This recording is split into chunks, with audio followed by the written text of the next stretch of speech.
I was being the guest preacher at a church long ago and far away, and my sons were in their teens, and I had them with me. The senior high youth group that my older son was hanging out with, they had a trust walk, and I found out about it because I met up with him in coffee hour. The director of religious education brought him, she was kind of fluttering, brought him to me, he was getting a black eye. And I said, what happened? He said, they had this trust walk, and I was paired up with this girl, and the DRE was going, we're learning how to trust people. We're learning, and I was, I just tried to turn my back on her so she would just subside and let me talk to my son. And I said, so you were paired up with this girl? Yeah.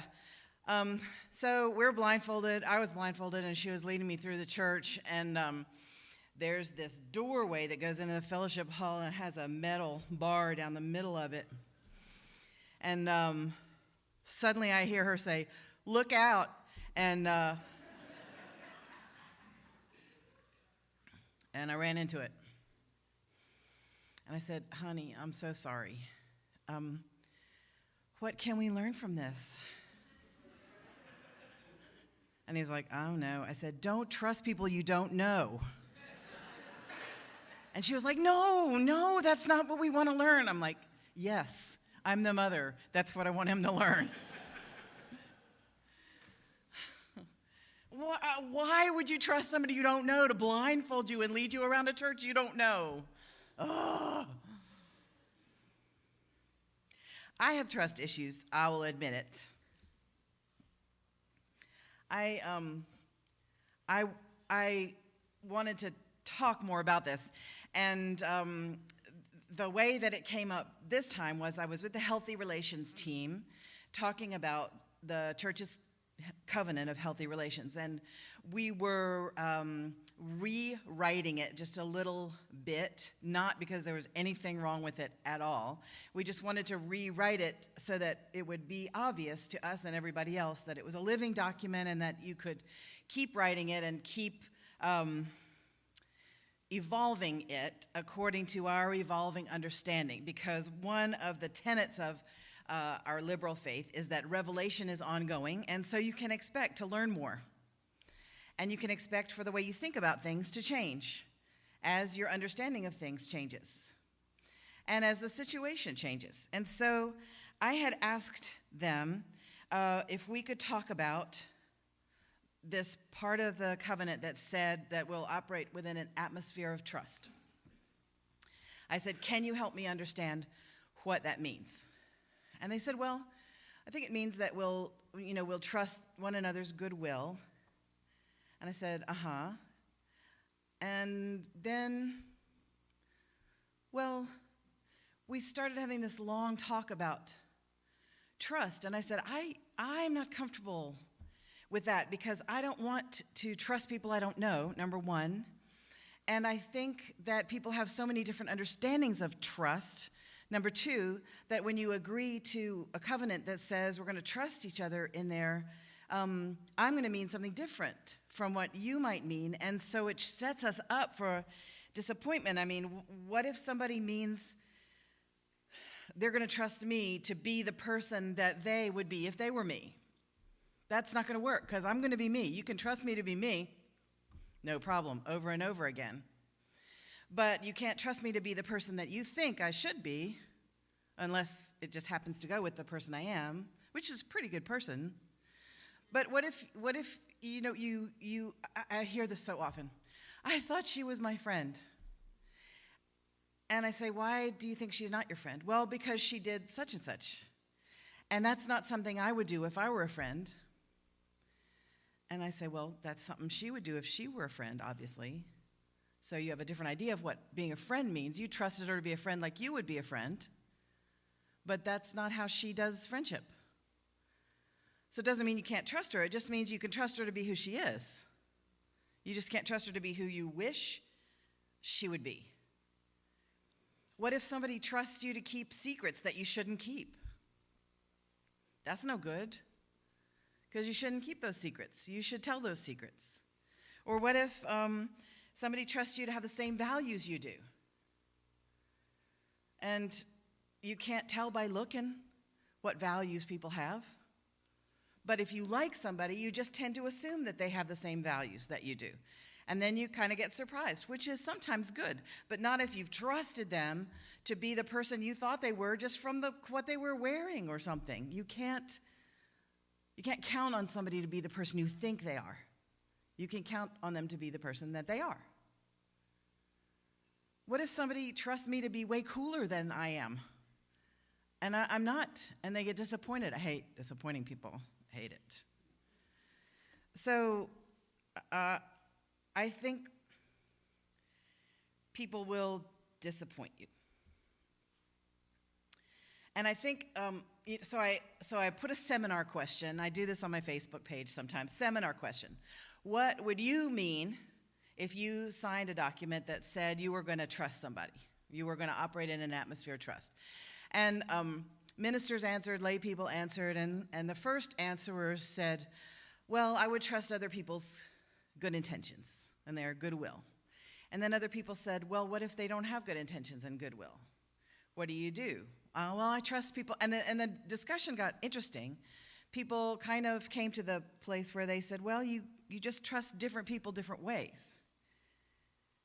One person said, if I were to say I was going to operate in an atmosphere of trust, I would be in that place, in that community, and I would expect that no one would ever hurt me emotionally or physically. They would never hurt my feelings. And I just thought, woo, you better not go out of the house. Because when you're in a large community and you're getting together and you're trying to get things done and you're trying to raise money to support your mission and you're trying to talk about deep things, immigration and abortion and joblessness and homelessness and economic justice and et cetera, you're going to disagree with people. And some people are more skillful at disagreeing from a place of curiosity and respect, which is what we agree to do in our covenant. We disagree with curiosity and respect. Not, what's wrong with you? But tell me how you help me understand your position on that. I don't understand it. I can't get there. So you're going to disagree, but some people are less skillful, and then they might hurt your feelings, and you go, oh no, I trusted you. Especially people who get their feelings hurt when you disagree with them. Some people, in order to feel safe, have to be agreed with. That's not anybody in here, but there are people like that. And sometimes people expect confidentiality when it is not necessarily assumed, when you're not in a confidentiality situation. In other words, they'll behave in a certain way in public, and then they'll expect you not to talk about it. That's a mystery to me. Anne Lamott is a writer. I'm a writer, and I'm thinking about writing my story, my family story, and my personal story. Of course, it would have way more about me in it than my family, but that's just the way people are. And I was at a family reunion in North Carolina, and there were about 81 people there, because that's the size of that part of the family. And we were all milling around and sweating, because it was July 4th. And I said to one of my cousins, I'm thinking about writing a story of my life and my family and the way I was raised. And she said, oh, cool. She said, is my mother going to be in there? I said, oh, of course, because her mother is the matriarch of the whole shebang. And the word spread like wildfire around the reunion. And so my Uncle Norman comes up to me and he goes like this. And I thought, oh, man. So we go back behind the house. Not exactly to the woodshed, but kind of. And he goes like this and starts shaking his finger in my face. He's 80 years old at the time. And usually when someone shakes their finger in my face, the martial artist in me wants to grab that finger and retain control of the situation. But I held my hands at my side because he was 80 and I was taught to respect my elders. And he starts saying, I expect you not to write anything embarrassing about this family. And then he starts talking about Unitarianism and Presbyterianism, and I know I just let it wash over me because Uncle Norman is like talking. One of my cousins said, talking to Uncle Norman is like surfing the internet without a pop-up blocker. Because he'll be talking along about the Gurkha weapons or the Gurkha army. He loves the Gurkhas in Nepal. And he talks about them at great length, and they're amazing. And yet, he just doesn't have the ordinary connective tissue in his conversation that most people grow to expect. And so he'll be talking about the Gurkha weapons in 1 second, and then next he's talking about how Roger Bannister broke the 4-minute mile, and it's hard to. And then he's back to Nepal. So I let it wash over me, but in the meantime, I was thinking, I didn't know there was anything embarrassing about this family. I wonder what he's talking about. And he trusted me not to tell that he had behaved that way. And Anne Lamott says, when a writer is struggling with whether or not to write about people in a true way, even though they might look bad in the book, she said, if they wanted to look better in your book, they should have behaved better at the time. And so I'm going to open my memoir with that scene of him shaking his finger in my face. And I'm not going to delve and find out what the embarrassing things about the family is, because I feel a lot of affection for that family. They're a family that sets off fireworks at every wedding. At Thanksgiving, where there are also 81 people, you often have a bull in the backyard that you ride on, a Brahma bull. And after dinner, while the turkey's getting packed up, everybody lines up in the back hall and gets flu shots. I don't know why that's funny to people, but it is. It's just the family.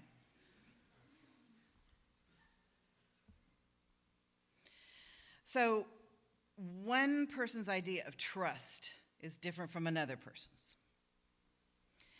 I think what we came up with on my Facebook page anyway, in the philosophical room, was that you have different types of trust for different people. Now, when I read about trust, you can read about public trust and private trust. There are different levels of trust in trust scholarship. And in public trust, you can trust that people are going to stop at red lights, and that people are going to mostly stay in their lane, and that people are going to not get on an airplane if they have an Ebola fever, and that you can trust people generally not to walk up to you in an airport and hit you or shoot you in church. And yet, it does happen sometimes. And so what do? One of the people talking about public trust said, well, it's like you go into a saloon and you keep your gun in the holster, but you have a bullet just in case, and you don't sit with your back to the door. And you expect everybody to behave socially, but if someone is not behaving according to the saloon covenant, the understood covenant, then you're able to protect yourself. You don't go in unprotected. I'm fascinated by this concept of trust. And I understand why that was in this church's covenant. When you have a church when people are in conflict about how to do things the right way, especially when people can't have all the information, you start to read motives that aren't maybe there, and it affects your sense of safety and trust.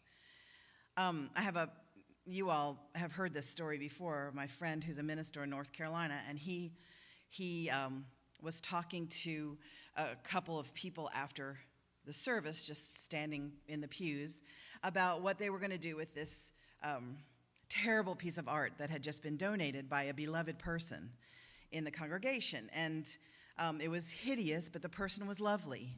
And what do you do? Where do you put it? What are you going to do? And he said, well, I guess we're going to have to leave it up to the decor committee.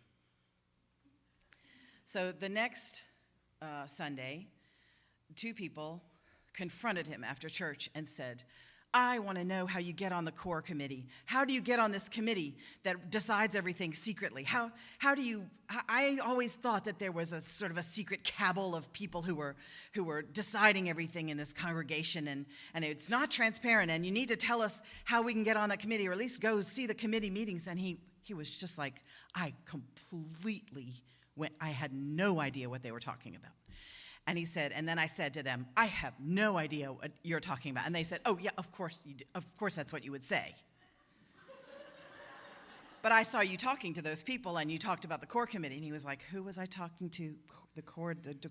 Oh, he said, the day core committee. It's the day core committee. We're talking about that beautiful piece that our beloved friend donated. So when you're in a situation like that, you have to say right out loud, we're going to attempt to trust each other, because then when people read it, they'll know, oh, if I don't trust, it doesn't mean it's business as usual. It means something is wrong, and I need to address it. And so I think when we talked about this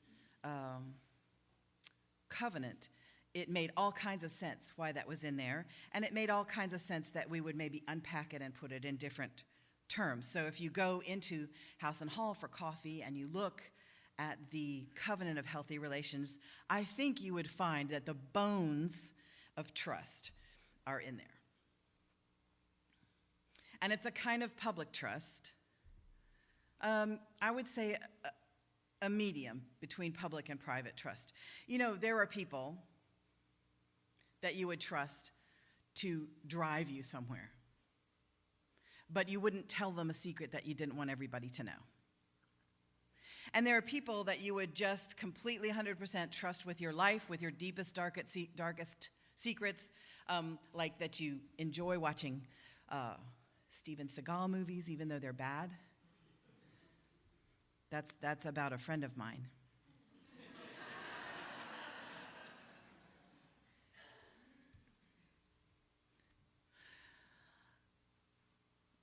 I think you can trust here that people are doing their best. Even though they might fail, they will stand up again and try to do their best again. I think you can know that people want to be the person that they want to be, even though over and over again, all they're able to be is the person they are. We aspire to our covenant. We aspire to do what we say we're going to do. We aspire to be trustworthy people. So we say the goal of this church is to be welcoming, to welcome all people of goodwill, and to be hospitable. And assuming goodwill is one of the things we ask of everyone who joins as a new member. We talk about the expectations of membership, that you will attend when you can, that you will support the church with your time and your talent and your money, and that you will live by the covenant of healthy relations while you're here or at any Unitarian Universalist event, and that you will bring your goodwill for the whole church, and that you will assume goodwill on the part of others. Those are the expectations that we talk about in the new member class. And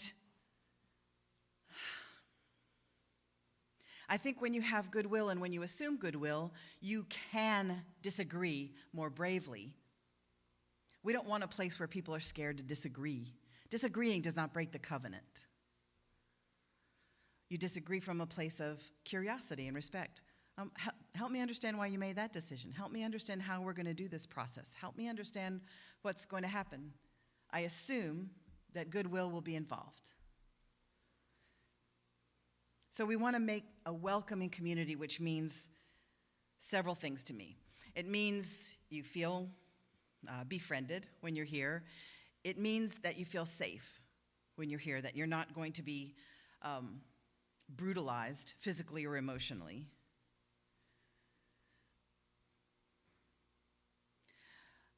My job is to create a community that feels welcoming and safe. Sometimes that involves speaking to people who are not making the community, who are making the community feel unsafe. Usually it is the president who speaks to people who need to be called back into covenant. I don't do that. But there has only been one person who has been banned from the church, and that happened my very first year here. He had shoved someone in the gallery. He had sent me email after email full of lies and accusations about the church. He was not a member. And then after months of emailing back and forth and trying to talk to him about his behavior, he wrote me and said, I sure do understand why that fellow went into that UU church in Knoxville and shot it up on a Sunday morning. And I wrote back and I said, okay, that does it. You may not come back here. If I see you, I'm going to call the police. That's the person who's been banned. But that's my job, is to make this community a safe place, and that person was behaving in an unsafe way. I don't know whether he was off his medication or whether he needed a change or whether he was a bad person or whether he had just been treated badly. Really, if someone is stealing the sense of goodwill and safety from a congregation, it doesn't matter why. It matters, but your primary job is to make the congregation safe. Mercy to the tiger is cruelty to the lamb. You have to keep the tigers and the lambs separate. And it's not always a beautiful process. So we want to have compassion for everyone. But the Buddhists talk about something called idiot compassion. When you have so much compassion for someone that you let them take from you more than you wanted to give. Idiot compassion. It is not good for that person to be allowed to steal from you, and it is not good for you. So we make a welcoming community for people of goodwill, and we behave in a trustworthy manner, and we keep the tigers and the lambs separate, and the giraffes and elephants and whoever's not going to hurt the lambs, we just all mix in here together. We're going to make the best church that we can. And I'll look forward to talking to you at the coffee hour.